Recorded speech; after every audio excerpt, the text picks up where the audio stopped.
Everyone, welcome to this session. तो चलिए समझते हैं कि जावास्क्रिप्ट क्या होता है। तो सबसे पहली बात तो ये है कि जावास्क्रिप्ट एक प्रोग्रामिंग लैंग्वेज है। अब सवाल ये है कि लेकिन ये करता क्या है। ठीक है, तो आप आजकल जो भी वेबसाइट देखते हैं ऑलमोस्ट हर जगह जावास्क्रिप्ट का यूज होता है। तो जावास्क्रिप्ट जो है वो कोई भी वेब पेज को इंटरैक्टिव या फिर आप बोल सकते हैं डायनेमिक बनाता है। अब अगर कोई भी वेबसाइट होगी तो उसमें तीन मेन चीजें होती हैं। ठीक है, एक तो स्ट्रक्चर हो जाता है, मतलब स्केलेटन हो जाता है कि कैसे उसको डिजाइन किया गया है। ठीक है, जैसे मान लीजिए कोई अगर बॉक्स है, कोई बटन है, तो कौन सी चीज कहाँ पे दिखेगी, उसको कैसे रखा जाएगा, उसका जो मेन स्ट्रक्चर होता है वो HTML के थ्रू तैयार किया जाता है। ठीक है, अब दूसरा चीज होता है उसको स्टाइल करने के लिए कि आप कौन से बॉक्स को कौन से कलर में दिखाएंगे, कौन से बटन को कौन से कलर में दिखाएंगे, या फिर किस कोई भी आपने कोई भी टेक्स्ट लिखा है तो उसका फॉन्ट साइज क्या होगा या उसका कलर क्या होगा, या फिर अगर आपको कुछ बैकग्राउंड में इमेज रखनी है तो वो क्या इमेज होगी, मतलब वो इमेज कैसी दिखेगी, है ना। तो वो सब जो होता है वो स्टाइल के थ्रू होता है। अब तीसरा पार्ट आता है कि जो एक्शन आप जो भी करते हैं ना, मतलब अगर कोई बटन है तो अगर आप बटन पे क्लिक करें तो वो क्लिक करने से कुछ हो, कोई एक्शन परफॉर्म हो, तो वो सारा काम जावास्क्रिप्ट के थ्रू होता है। ठीक है, तो चलिए मैं आपको ये क्विकली एक एग्जांपल के थ्रू बताती हूँ। तो आगे बढ़ने से पहले आपको ये समझना जरूरी है कि इसको चलाने के लिए आपको कोई अलग से टूल का जरूरत नहीं है। तो अगर आपने कोई भी कोड लिखा हुआ है तो आप किसी भी ब्राउजर पे उसको रन कर सकते हैं। आपके पास क्रोम है, एज है, कोई भी ब्राउजर है जो आप यूज करते हैं इंटरनेट को ब्राउज करने के लिए, उस पे आप जावास्क्रिप्ट का कोड रन कर सकते हैं। एग्जाम्पल के लिए मैंने यहाँ पे कैलकुलेटर बनाया हुआ है, तो आप देख सकते हैं इस कैलकुलेटर के फोल्डर में तीन फाइल है। एक HTML फाइल है, एक जावास्क्रिप्ट फाइल है और एक स्टाइल का फाइल है .css। ठीक है, HTML फाइल से हम इसका स्ट्रक्चर बना रहे हैं, जावास्क्रिप्ट फाइल से हमने एक्शंस लिखा है, जैसे कि अगर मैं कोई दो नंबर को प्लस करूंगी तो क्या कैसे आएगा, कैसे कैलकुलेट होगा,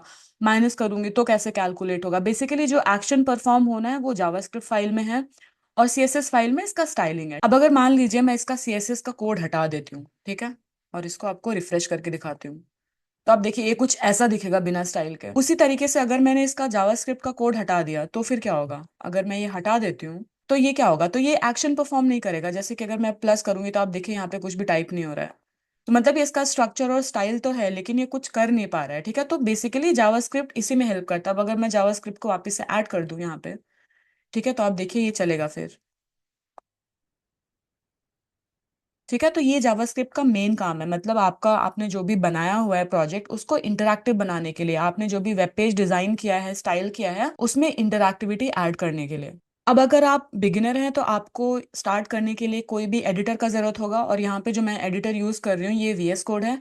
तो आप एक काम कर सकते हैं, आप VS कोड को डाउनलोड कर सकते हैं।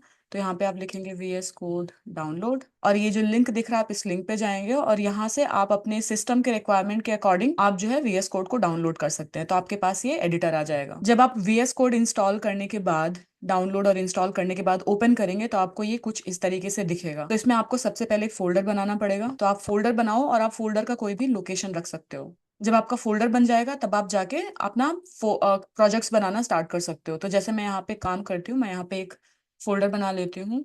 उसके बाद में जब आप इस फोल्डर के ऊपर हैं तो आप यहाँ से ये शॉर्टकट यूज करके आप फाइल्स बना सकते हैं, नहीं तो आप यहाँ पे राइट क्लिक करके भी फाइल बना सकते हैं। ठीक है, तो मैं यहाँ पे शॉर्टकट का यूज करूंगी, और अगर आपको कोई भी प्रोजेक्ट बनाना है तो आप यहाँ पे बस क्लिक करिए और आपको तीन फाइल बनाना होगा। आप फाइल का नाम कुछ भी दे सकते हैं, लेकिन अगर HTML फाइल है तो .html आपको लगाना पड़ेगा। तो मैं इसको नाम दे देती हूँ index.html। वैसे ही अगर मैं CSS का फाइल बनाऊंगी तो मैं फिर से यहाँ पे क्लिक करूंगी और मैं इसको नाम दे देती हूँ style.css। आप नाम कुछ भी दे सकते हैं, लेकिन जो एक्सटेंशन है डॉट के बाद आप जो लिख रहे हैं वो आपको सही से देना पड़ेगा। और अगर मुझे स्क्रिप्ट फाइल बनाना है, मतलब JS फाइल बनाना है, तो .js। तो ये मेरा एक प्रोजेक्ट हो गया। ठीक है, अब मैं आपको एक बेसिक कुछ लिख के और कुछ रन करके दिखा देती हूँ। तो हम जाते हैं HTML फाइल पे, और HTML फाइल में VS कोड में अगर आपको HTML का बेसिक कोड जो होता है, मतलब जो नॉर्मल बॉयलर प्लेट कोड होता है, अगर वो ऐड करना है तो आप यहाँ पे बस एक्सक्लेमेशन लगाओ और एंटर टाइप करो तो आपको ये इतना कोड मिल जाएगा। अब यहाँ पे मान लीजिए मैं कुछ टाइटल दे देती हूँ, माई फर्स्ट JS प्रोजेक्ट, और मैं यहाँ पे कुछ इंक्लूड कर देती हूँ H1 एक टैग होता है HTML में। ठीक है, हेडर कुछ भी इंक्लूड करने के लिए यहाँ पे मैं लिख देती हूँ हेलो। अब इसको रन करने के दो तरीके हैं। ठीक है, सबसे पहला तरीका जो ये है कि आप उस फोल्डर पे जाइए जहाँ पे आपने ये बनाया हुआ है, जहाँ पे आपने फोल्डर क्रिएट किया हुआ था।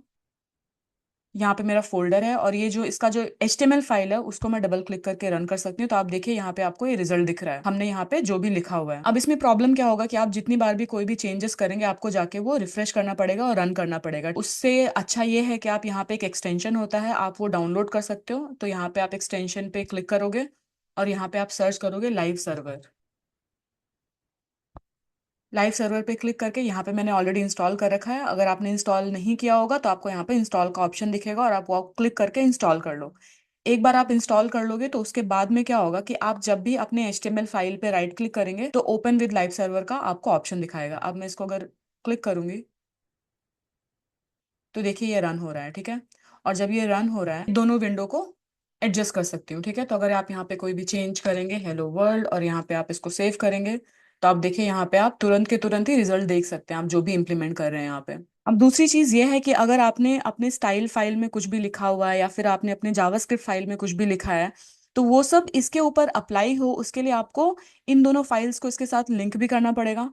तो इसको स्टाइल फाइल को लिंक करने के लिए हमारे पास यहाँ पे एक टैग होता है लिंक का, और यहाँ पे एच रेफ में जो रेफरेंस है उस पर आपको फाइल का नाम देना है। तो यहाँ पे हमारा है style.css। तो अब अगर इसके ऊपर मैं कुछ भी स्टाइल अप्लाई करूंगी तो वो दिखने लग जाएगा। तो मान लीजिए यहाँ पे हमारा बॉडी टैग है तो जाके बॉडी टैग में कुछ चेंज करते हैं, ठीक है। यहाँ पे मैं यहाँ पे एक्सपेक्ट कर रही हूँ कि आपको HTML और CSS का बेसिक नॉलेज होगा, ठीक है। तो यहाँ पे अगर बॉडी टैग है, बॉडी टैग में अगर मैं यहाँ पे कुछ भी लिखूंगी, मान लीजिए अगर मुझे फॉन्ट साइज को चेंज करना है, इसको 30 पिक्सल अगर मैं कर देती हूँ तो देखिए ये चेंज हो गया, ठीक है। अब ये क्यों हो रहा है, क्योंकि मैंने यहाँ पे इसको लिंक कर दिया। अगर मैं इसको हटा दूं तो आप चेंजेस यहाँ पे नहीं देख पाएंगे, ठीक है। अगर मैं इसको हटा देती हूँ तो देखिए कोई चेंज नहीं दिख रहा है जबकि हमारा स्टाइल फाइल में चेंज है, ठीक है। तो इसको लिंक करना जरूरी है। इसी तरीके से जब आप अपनी जावास्क्रिप्ट फाइल में कुछ भी लिखते हैं तो वो चेंजेस भी यहाँ पे दिखने के लिए आपको यहाँ पे उसको लिंक करना पड़ेगा स्क्रिप्ट फाइल को। तो उसको लिंक हम लोग ऐसे करते हैं, तो यहाँ पे आप एक स्क्रिप्ट का टैग लगाएंगे और यहाँ पे सोर्स करके लिखेंगे और यहाँ पे आप अपनी फाइल का नाम डाल देंगे, तो स्क्रिप्ट डॉट JS। अब हमने क्योंकि यहाँ पे कुछ लिखा नहीं है तो हम यहाँ पे जाते हैं और कुछ करने का ट्राई करते हैं। तो सबसे पहले काम करते हैं, यहाँ पे ना इसको कुछ आईडी दे देते हैं और यहाँ पे आईडी दे देते हैं my h1। हमने इसको आईडी इसलिए दिया है ताकि हम इस एलिमेंट को, हमारा ये जो भी है h1 जो है, इसको हम लोग यहाँ पे एक्सेस कर पाए इस आईडी के थ्रू। तो मैं इस आईडी को कॉपी कर लेती हूँ और मैं यहाँ पे जाऊंगी और यहाँ पे सबसे पहले एक डॉक्यूमेंट होता है हमारा, ये विंडो का ही होता है, ऑब्जेक्ट होता है एक document dot gate element by ID. ये एक मेथड है, ठीक है। और हमारा आईडी क्या है, हमारा आईडी ये है my h1, है ना। और यहाँ पे डॉट, यहाँ पे आप inner text is equals to, अब आप यहाँ पे कुछ भी दे सकते हैं, जैसे आपने यहाँ पे कुछ भी अगर आप रैंडम लिखेंगे तो देखिए ये चेंज हो गया, ठीक है। मतलब ये जावास्क्रिप्ट फाइल में आप जो भी लिख रहे हैं, मतलब आप इसके कंटेंट को मॉडिफाई कर रहे हैं, है ना। कुछ भी चेंज कर रहे हैं वो जावास्क्रिप्ट के थ्रू आप कर पा रहे हैं। और ये करने के लिए हमें इस फाइल को इससे लिंक करना पड़ा, ठीक है। आप जावास्क्रिप्ट में और भी कुछ चीजें कर सकते हैं, जैसे कि यहाँ पे कुछ भी आपको लॉग करना है तो आप लॉग कर सकते हैं। जैसे अगर यहाँ पे मैं लिखूं हेलो देयर, अब ये यहाँ पे नहीं दिखेगा क्योंकि हमने ये नॉर्मल लॉग किया है, ठीक है। हमने कंटेंट में कोई चेंज नहीं किया। इसके लिए आपको यहाँ पे राइट क्लिक करना पड़ेगा और इंस्पेक्ट करना पड़ेगा पेज को, और आप यहाँ पे कॉन्सोल में जाओगे तो आपको यहाँ पे दिख रहा है, ठीक है। अब अगर मैं यहाँ पे एक और कॉन्सोल डॉट लॉग लिखती हूँ और यहाँ पे मैं लिख देती हूँ JS प्रोजेक्ट और यहाँ पे सेव करती हूँ तो आप देखिए यहाँ पे ये दिख रहा है, ठीक है। उसके बाद में अगर मान लीजिए अगर मुझे कोई अलर्ट डिस्प्ले करवाना है तो उसके लिए हमारे पास कमांड होता है विंडो डॉट अलर्ट। अलर्ट एक फंक्शन है जावास्क्रिप्ट में जो ऑलरेडी अवेलेबल होता है, बस आपको इसके अंदर लिखना है कि आपको क्या अलर्ट दिखाना है। तो यहाँ पे मैं लिखूंगी माई फर्स्ट अलर्ट, सेव करेंगे इसको, देखिए यहाँ पे माई फर्स्ट अलर्ट आ गया। अब यहाँ पे अगर आपको दूसरा अलर्ट चाहिए तो आप वो भी लिख सकते हैं विंडो डॉट अलर्ट और इसको सेव करेंगे तो देखिए पहले पहला वाला अलर्ट आया, उसके बाद में मैं ओके करूंगी तो दूसरा वाला अलर्ट आया। अब आपको ऐसा लग सकता है कि यहाँ पे देखने का क्या मतलब है, अगर हम यहाँ पे कुछ भी कर रहे हैं वेब पेज पे तो ये इसको कैसे चेंज करेगा। तो इसके लिए एक और एग्जांपल लेते हैं। मैं यहाँ पे एक बटन बनाऊंगी, इस बटन को हम नाम दे देते हैं क्लिक मी, ऐसा कुछ भी लिख देते हैं यहाँ पे। अब आप देखिए यहाँ पे बटन बन गया है, ठीक है। लेकिन अगर आप बटन पे क्लिक करेंगे तो अभी कुछ होगा नहीं क्योंकि आपने कोई एक्शन तो लिखा ही नहीं है। उसके लिए आपको जावास्क्रिप्ट में लिखना पड़ेगा। तो एक काम करते हैं, इस बटन को एक आईडी दे देते हैं, यहाँ पे लिख देते हैं button 1। अब एक काम करेंगे, इस बटन के आईडी को हम लेके जाएंगे क्योंकि हमें अभी इस बटन को पहले तो एक्सेस करना पड़ेगा जावास्क्रिप्ट फाइल में।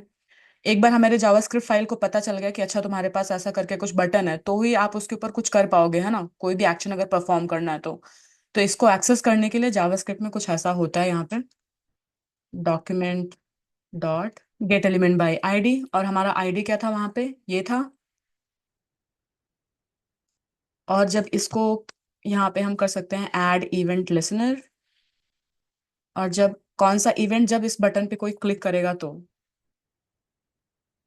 और क्लिक करने के बाद में मैं यहाँ पे एक फंक्शन लिख सकती हूँ। इस फंक्शन के अंदर मैं बस इसको अलर्ट करवा दूंगी, विंडो डॉट अलर्ट, और यहाँ पे लिख दूंगी बटन क्लिक।